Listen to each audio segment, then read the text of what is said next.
Hello friends, स्वागत है आपका लर्नपीडिया क्लासेस में एक बार फिर से। और आज की हमारी वीडियो का टॉपिक है स्ट्रक्चर ऑफ द एटम। वैसे तो गाइस ये केमिस्ट्री का क्लास 9th का चैप्टर है, बट इसे कोई भी देख सकता है क्योंकि हम इसमें बेसिक के बारे में बात करेंगे।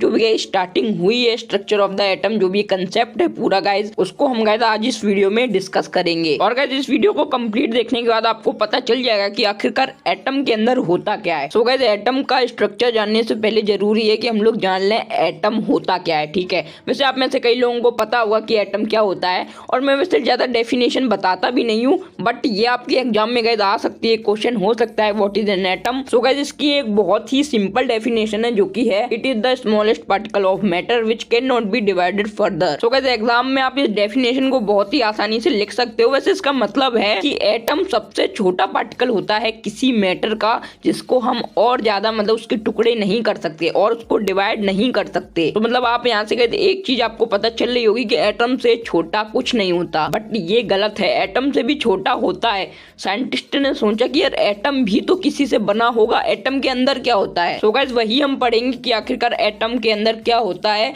आखिरकार एटम के अंदर का स्ट्रक्चर क्या होता है, वो हम पढ़ेंगे इस चैप्टर में। तो गाइस मेनली जो पूरा फंडा है स्ट्रक्चर ऑफ एटम का, वो इन तीन चीजों पे है, प्रोटॉन, न्यूट्रॉन और इलेक्ट्रॉन। तो गाइस आज की इस वीडियो में मैं आपको बताऊंगा कि आखिरकार प्रोटॉन, न्यूट्रॉन और इलेक्ट्रॉन होते कहाँ हैं, ठीक है, और आखिरकार एटम अंदर से कैसे दिखता है। तो गाइस इससे पहले कि हम स्ट्रक्चर देखें एटम का, उससे पहले आप ये तीन चीजें देख लो, प्रोटॉन, न्यूट्रॉन, इलेक्ट्रॉन, ये होती है एटम के अंदर। अब मैं बात करता हूँ कि कहाँ पे होती है, मतलब होती तो ये तो पता है, लेकिन इसकी पोजीशंस क्या है, इस सब के बारे में बात करूंगा। अब एक और चीज देख लो, जो गाइस प्रोटॉन होती है, इसका चार्ज होता है पॉजिटिव, न्यूट्रॉन का न्यूट्रल होता है और इलेक्ट्रॉन का गाइस नेगेटिव होता है। बस आपको इतनी छोटी सी बात ये याद रखनी है। तो एक आखिरकार स्ट्रक्चर क्या होता है एटम का, तो उसको हम लाइव डायग्राम के साथ समझते हैं। तो आपके सामने गाइस जो मैंने ये डायग्राम बनाया है, ये एक एटम है। तो जैसा कि मैंने आपको बताया कि एक एटम के अंदर तीन चीजें होती हैं, प्रोटॉन, इलेक्ट्रॉन और न्यूट्रॉन। तो आइए अब आखिरकार समझते हैं कि प्रोटॉन, इलेक्ट्रॉन और न्यूट्रॉन एटम के अंदर होते कहां पर हैं। सो आप लोग समझ सकते हैं, सामने जो डायग्राम है, ये आप लोग मान लो एक एटम है,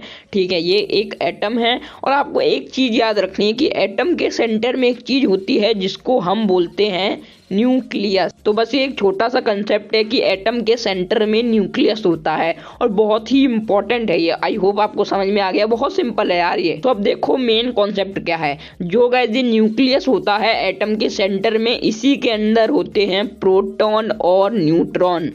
एक बार मैं दोबारा बोलता हूँ, जो ये सेंटर होता है मतलब न्यूक्लियस होता है, इसके ही अंदर होते हैं प्रोटॉन और न्यूट्रॉन। तो बस आपको एक छोटी सी बात याद रखनी है कि न्यूक्लियस के अंदर ही होते हैं हमारे प्रोटॉन और न्यूट्रॉन। अब बचेगा इलेक्ट्रॉन। अब जो मेन है वो इलेक्ट्रॉन पे ही। आपको इलेक्ट्रॉन अच्छे से समझ में आ गया तो आपका जो स्ट्रक्चर होता है एटम का, वो अच्छे से समझ में आ जाएगा, ठीक है। तो आइए हम इसको भी एग्जाम्पल के साथ समझते हैं, लाइव डायग्राम के साथ। तो आइए फ्रेंड्स, अब हम समझते हैं इलेक्ट्रॉन के डिस्ट्रीब्यूशन के बारे में कि आखिरकार इलेक्ट्रॉन कहाँ कहाँ होते हैं हमारे स्ट्रक्चर ऑफ एटम में, मतलब एटम के अंदर इलेक्ट्रॉन कहाँ होते हैं, क्या उनकी पोजीशन होती है। तो अभी तक मैंने आपको बताया कि एटम के बीच में न्यूक्लियस होता है, जिसमें कि हमारे गाइस प्रोटॉन और न्यूट्रॉन होते हैं। अब एक और नई चीज आप लोग समझ लो, नया कंसेप्ट, कि न्यूक्लियस के जो बाहर गाइस काफी सारी सेल्स होती हैं, जिसे हम ऑर्बिट भी बोलते हैं। जैसे आप समझ सकते हो सोलर सिस्टम में सन के आसपास ऑर्बिट होते हैं, वैसे आप समझ सकते हो एटम के अंदर भी ऑर्बिट्स होते हैं। और फ्रेंड्स इन्हीं ऑर्बिट पे होते हैं हमारे इलेक्ट्रॉन्स।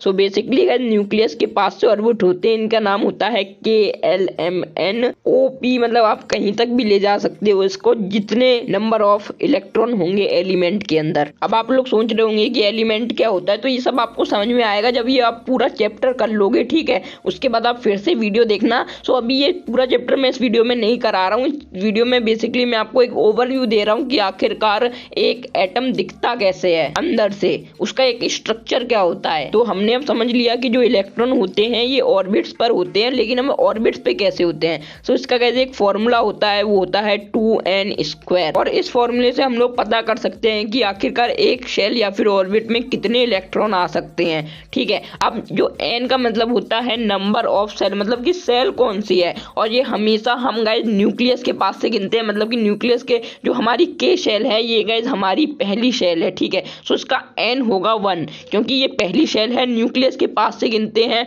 और जो हमारी एल शेल है वो दूसरी शेल है, एम तीसरी शेल है। ठीक है, तो ऐसे करके आप इनटू कर दो तो आपका आ जाएगा कि आखिरकार कितने इलेक्ट्रॉन आ सकते हैं पहली वाली शेल में। तो बस आप इतना सा फॉर्मूला ही समझ लो कि पहली वाली शेल में हमारे 2 इलेक्ट्रॉन आ जाते हैं, दूसरी वाली शेल में हमारे 8 इलेक्ट्रॉन आ जाते हैं, और तीसरी वाली शेल में हमारे 18 इलेक्ट्रॉन आ जाते हैं। हम कैसे आ जाते हैं वो मैंने आपको ये फॉर्मूला बता दिया, और अगर इन सबको हम डिटेल में पढ़ेंगे। इस चैप्टर का बहुत बड़ा टॉपिक है जो कि है पीरियोडिक टेबल, जिसमें कि हमें इलेक्ट्रॉन, न्यूट्रॉन, प्रोटॉन इन सबका डिस्ट्रीब्यूशन वगैरह पढ़ाया गया है, एलिमेंट वगैरह। तो उस पर मैं एक पर्टिकुलर वीडियो बनाऊंगा। बस इस वीडियो में मैं आपको एक ओवरव्यू दे रहा हूँ कि आखिरकार एक स्ट्रक्चर कैसा होता है एटम का। ये चैप्टर में आपको समझाएंगे आगे, बट मैं एक ओवरव्यू दे रहा हूँ जिससे कि आपको अच्छे से समझ में आ पाएगा। आपको पहले से पहले कुछ चीजें पता होंगी और बाद में और अच्छे से समझ के आप बहुत आसानी से उसको कर सकोगे। सो बेसिकली इस वीडियो में मैंने आपको चैप्टर का ओवरव्यू दे दिया कि आखिरकार एक स्ट्रक्चर क्या होता है एटम का। जो ये टॉपिक था ये मैंने आपको समझा दिया। इसकी अगली वीडियो में हम लोग पढ़ेंगे कि आखिरकार ये डिस्कवर कैसे हुआ, किस किस साइंटिस्टों ने कैसे डिस्कवर किया, उनकी अलग अलग थ्योरीज के बारे में पढ़ेंगे। और इसके थर्ड पार्ट में हम लोग पढ़ेंगे इसके पीरियोडिक टेबल के बारे में। और इस चैप्टर के खत्म होते ही आपको इसके ऑफिशियल नोट्स भी मिल जाएंगे लर्नपीडिया क्लासेस की तरफ से। और अगर आपने अभी तक इस चैनल को सब्सक्राइब नहीं किया है तो सब्सक्राइब कर लीजिए, यहाँ पर आपको एजुकेशनल वीडियोस मिलती रहती हैं। तो मैं मिलता हूँ आपसे किसी और वीडियो में एक नए टॉपिक के साथ। तब तक के लिए जय भारत, जय हिंद।